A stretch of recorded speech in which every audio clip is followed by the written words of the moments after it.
ஆண்டுகள் போல் உறவு ஆயிரம் வந்து மென்ன வேறென நீ இருந்தாய் அதில் நான் வீழ்ந்து விடாதிருந்தேன் உன் கண்ணில் நீர் வழிந்தால் என் நெஞ்சில் உதிரம் கொட்டுதடி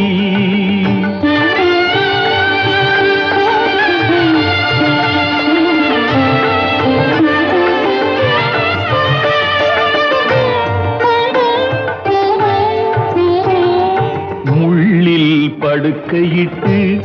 இமையை மூடவிடாதிருக்கும் பிள்ளை குலமடியோ என்னை பேதமை செய்ததடி பேருக்கு பிள்ளை உண்டு பேசும் பேச்சுக்கு சொந்த